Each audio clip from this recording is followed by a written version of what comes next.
Welcome everybody to this video. I'm happy that you're back.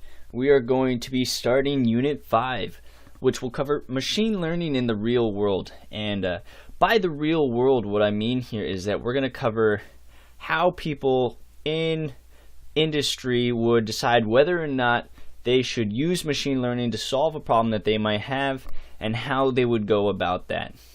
So this is going to be a 4-video series. We're going to start with this one, which is an introduction.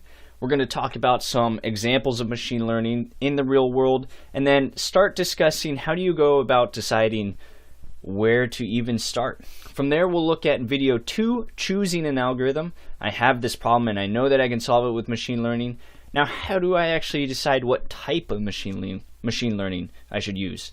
In video 3, we're going to talk about the design and analysis of machine learning experiments. Because oftentimes what we're going to do is we're going to narrow down our approach to a couple of different algorithms, and then we want to test them and compare them and make sure that we're choosing the right one. So we'll look at how to do that. In our 4th and final video, we're going to talk about common software for machine learning. The opportunities for programming and machine learning are broad, and you can use a lot of different languages and libraries, but we'll cover some of the main ones so that you can know where to even start with that. But for now, without further ado, let's get into Introduction to Real-World Machine Learning. What problems can be solved, and can my problem be solved? Because ultimately, that's what we want to determine. Once again, this is presented by EDU Onyx. So what problems can be solved with machine learning? We have talked about many applications, but let's just cover some more just to keep going over how it's being used in industry, because if you have a problem or a scenario that's similar to one of these, then you know that it could successfully be solved. The first area is in medical diagnosis, and this is an example of supervised learning. Machine learning in the medical field has improved patients' health with minimum costs. Use cases of machine learning are making near perfect diagnoses, recommending best medicines, predicting readmission, and identifying high-risk patients. These predictions are based on the data set of anonymized patient records and symptoms exhibited by each patient. So this is an example of supervised learning. We also have unsupervised learning being used in industry. This is for tasks such as customer segmentation and product recommendation. We saw the value of customer segmentation when we talked about marketing and how it could be used for good business strategy. A lot of companies such as Amazon or Google are using product recommendation tools to make targeted advertisements. We also have autonomous vehicles, which would be an example of reinforcement learning in industry. Uber and other companies such as Google, most of the main car manufacturing companies, Tesla as well, are looking into autonomous vehicles, and they're doing that using a lot of reinforcement learning so that ultimately someday you don't have to drive the car, it'll drive itself. Finally, we have image recognition and computer vision. These are the primary applications of neural networks and deep learning. Images are very large, so you end up having a lot of inputs, and neural networks are a good way to handle that complexity. So a lot of cool work is being done with image recognition and computer vision. Again, this would go into the autonomous vehicles who would use a lot of these processes to understand the image or the scene that they are looking at. But let's keep going and talk about some specific companies. So Facebook, of course, is one of the pioneers and leaders in machine learning simply because they have all the data. And so some of the cool things they are doing is developing what some people are calling the chatbot army. So any developer can create and submit a chatbot for inclusion in Facebook Messenger. This means that companies with a strong emphasis on customer service and retention can leverage the chatbots even if they're a tiny startup with limited engineering resources. Of course, that's not the only application of machine learning that Facebook is interested in. AI applications are being used at Facebook to filter out spam and poor quality content, and the company is also researching computer vision algorithms that can read images to visually impaired people. So that would be a very cool application of machine learning. We have Google, and the most visible developments in Google's neural network research has been the DeepMind network, the machine that dreams. It's the same network that produced these psychedelic images everybody was talking about just a while back. According to Google, the company is researching virtually all aspects of machine learning, which will lead to exciting developments in what Google calls classical algorithms, as well as other applications including natural language processing, speech translation, and search ranking and prediction systems. Finally, we have IBM and Watson actually does more than just beat the best of the best at Jeopardy!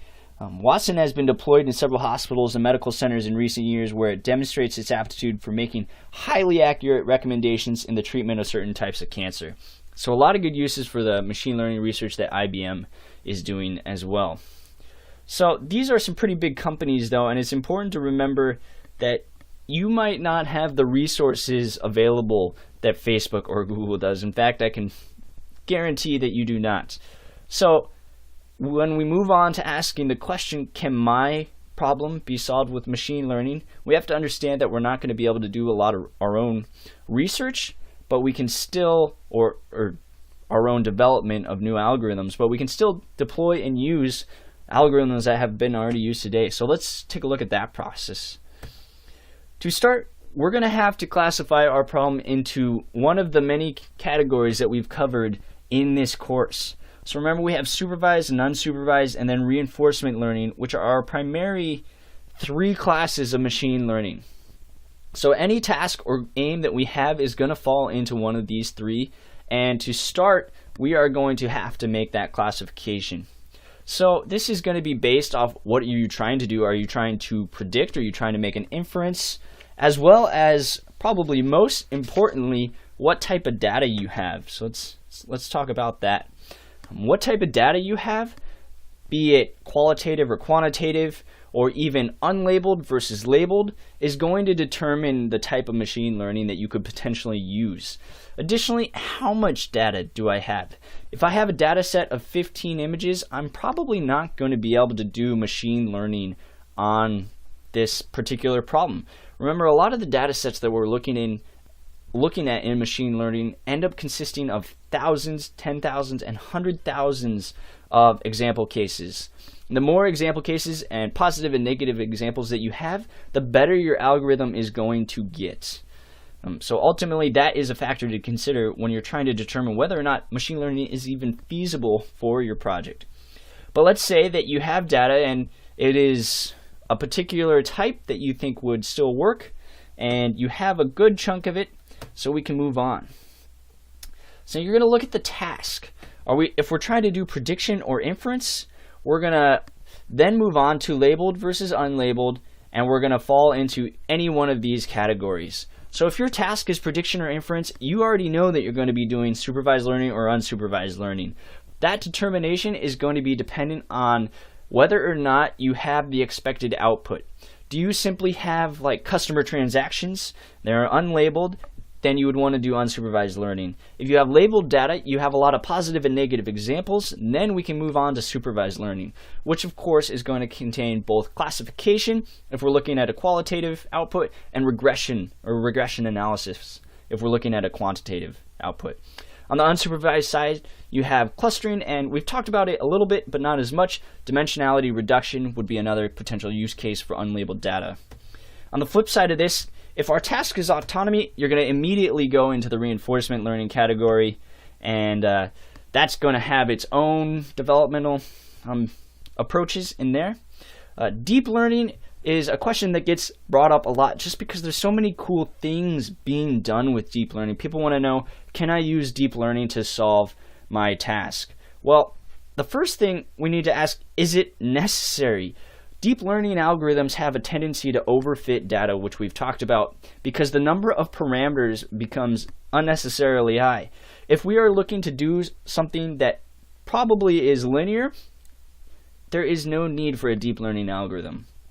Deep learning algorithms are used primarily in imagery and computer vision type tasks simply because that is when we have such a high number of inputs and parameters that deep learning becomes feasible. And then do I have the data as well? Because again, deep learning algorithms are going to need a lot of positive and negative examples in order to train. So if you have a data set of 20 images, again, rule out deep learning immediately simply because it's not going to be possible on the data that you have. But if it is necessary and you have the data, deep learning is one of the areas that is making a lot of progress today, and so there are some really cool things that you can do with that. But in all, this is just a great place to start. We've looked at some of the examples of how machine learning is being used in industry by some of the main or bigger companies. And then we looked at the starting process of determining whether or not can my problem be solved. Does your problem fall into one of the main three categories of supervised, unsupervised, or reinforcement learning? Good. Do you have the data? Is it labeled or unlabeled? And do you have a lot of that data? If you've answered yes to all of those categories, you can move on to actually trying to pick an algorithm to solve your problem. And that's what we're going to talk about in the next video. I have a problem that I know I can solve with machine learning. Now, how do I actually pick an algorithm to do that? So keep listening. Thanks.